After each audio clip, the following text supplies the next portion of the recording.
Hi friends, ಎಲ್ಲರಿಗೂ ನಮಸ್ಕಾರ. ಕವಿರಾಜಲೋಕ ಚಾನಲ್ಗೆ ಸ್ವಾಗತ. ಇವತ್ತು ನಾನು ಸಿಂಪಲ್ ಆಗಿ ರುಚಿಯಾಗಿ ಚಿಕನ್ ಫ್ರೈ ಮಾಡೋದು ಹೇಗೆ ಅನ್ನೋದನ್ನು ತೋರಿಸ್ಕೊಡ್ತೀನಿ.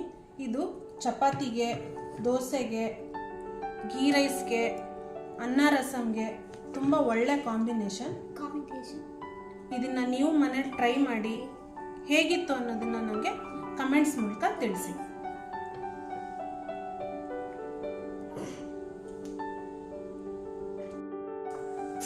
ಇದಕ್ಕೆ ಬೇಕಾಗಿರುವಂಥ ಪದಾರ್ಥಗಳು: 2 ಮೀಡಿಯಂ ಸೈಜ್ ಈರುಳ್ಳಿನ ಈ ರೀತಿ ಸಣ್ಣದಾಗಿ ಕಟ್ ಮಾಡಿ ಇಟ್ಕೊಂಡಿದ್ದೀನಿ, ಸ್ವಲ್ಪ ಕೊತ್ತಂಬರಿ ಸೊಪ್ಪು, 2 ಟೊಮೆಟೊನ ಈ ರೀತಿ ಸಣ್ಣದಾಗಿ ಕಟ್ ಮಾಡಿ ಇಟ್ಕೊಂಡಿದ್ದೀನಿ, 1 ಟೇಬಲ್ ಸ್ಪೂನಷ್ಟು ಶುಂಠಿ ಬೆಳ್ಳುಳ್ಳಿ ಪೇಸ್ಟ್, ಸ್ವಲ್ಪ ಕರಿಬೇವು, 1 ಟೇಬಲ್ ಸ್ಪೂನಷ್ಟು ಗರಂ ಮಸಾಲ, 2 ಟೇಬಲ್ ಸ್ಪೂನಷ್ಟು ಅಚ್ಕಾರದ ಪುಡಿ, 1 ಟೇಬಲ್ ಸ್ಪೂನಷ್ಟು ಧನಿಯಾ ಪುಡಿ, ಸ್ವಲ್ಪ ಅರಿಶಿನ, ರುಚಿಗೆ ತಕ್ಕಷ್ಟು ಉಪ್ಪು, 3-4 ಟೇಬಲ್ ಸ್ಪೂನಷ್ಟು ಎಣ್ಣೆ, ಅರ್ಧ ಕೆಜಿ ಚಿಕನ್ನ ತೊಳೆದಿಟ್ಕೊಂಡಿದ್ದೀನಿ.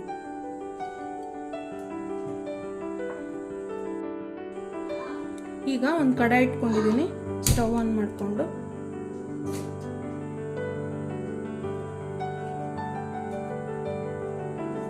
ಎಣ್ಣೆ ಹಾಕ್ತಾ ಇದ್ದೀನಿ.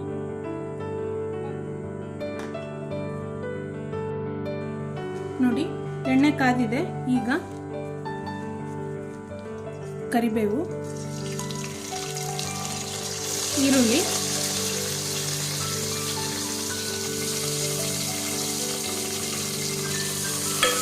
ಹಾಕಿದ ಮೇಲೆ ಸ್ವಲ್ಪ ಫ್ರೈ ಮಾಡ್ಕೊತಾ ಇದ್ದೀನಿ.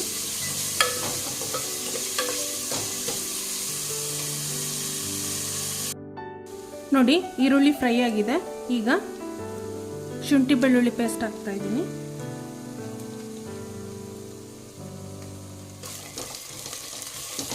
ಶುಂಠಿ ಬೆಳ್ಳುಳ್ಳಿ ಪೇಸ್ಟ್ ಹಸಿ ವಾಸನೆ ಹೋಗೋ ತನಕ ಒಂದು ಸ್ವಲ್ಪ ಫ್ರೈ ಮಾಡ್ಕೊಳ್ಳಿ. ಈಗ ಟೊಮೆಟೊ ಹಾಕ್ತಾ ಇದ್ದೀನಿ. ಟೊಮೆಟೊ ಸ್ವಲ್ಪ ಸಾಫ್ಟ್ ಆಗೋ ತನಕ ಫ್ರೈ ಮಾಡ್ಕೋಬೇಕು.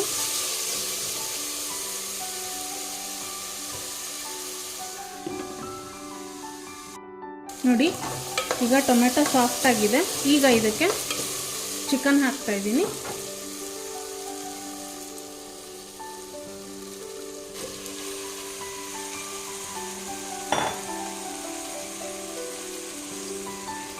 ಸ್ವಲ್ಪ ಅರಿಶಿನ,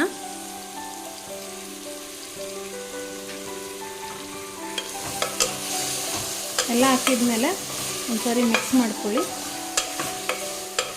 ಚಿಕನ್ ಹಾಕಿದ್ಮೇಲೆ 10 ನಿಮಿಷ ಇದನ್ನು ಮುಚ್ಚಿ ಬೇಯಿಸಬೇಕು.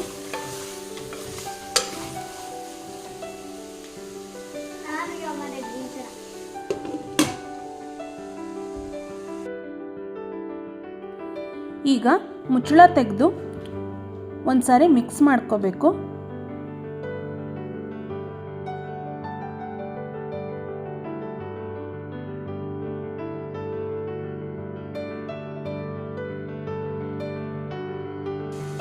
ಈಗ ಇದಕ್ಕೆ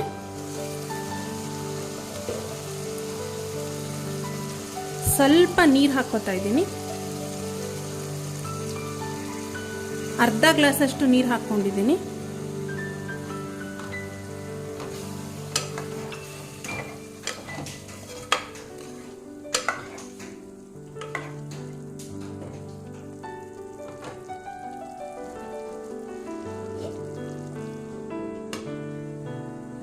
ಇನ್ನೊಂದು 5 ನಿಮಿಷ ಬೇಯಿಸ್ಕೋಬೇಕು ಇದನ್ನ.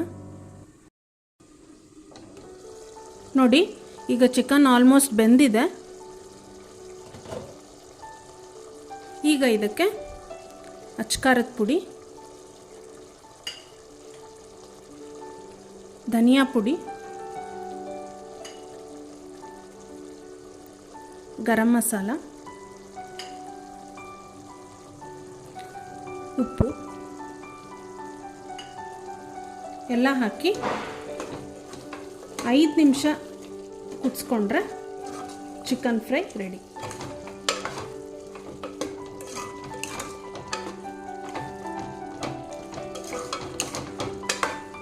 ಇದು ತುಂಬ ಬೇಗ ಆಗುತ್ತೆ.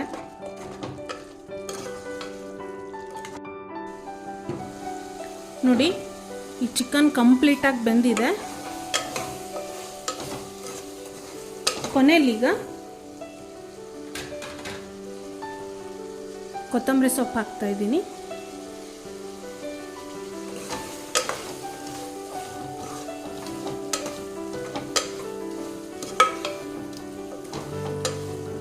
ಫ್ರೆಂಡ್ಸ್, ಇದು ಅನ್ನ ರಸಮ್ಗೆ, ಚಪಾತಿಗೆ, ದೋಸೆಗೆ ಒಳ್ಳೆ ಕಾಂಬಿನೇಷನ್ನು. ನೋಡಿ, ಈಗ ಸ್ಟವ್ ಆಫ್ ಮಾಡ್ಕೊತೀನಿ.